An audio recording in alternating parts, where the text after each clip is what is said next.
गर्मी की सताई अवाम तेज बारिशों के लिए हो जाए तैयार। अब की बार मानसून गैर मामूली हद तक बादल बरसेंगे, सैलाब भी तबाही ला सकता है। महकमा मौसमियात ने अलर्ट जारी कर दिया।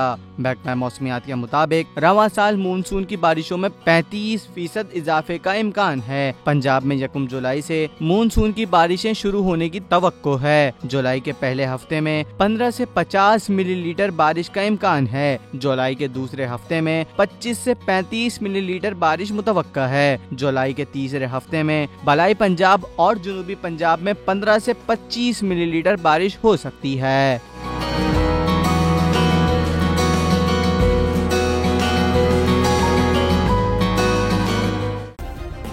सब्सक्राइब करें और बेल दबाएं ताकि कोई खबर रह न जाए।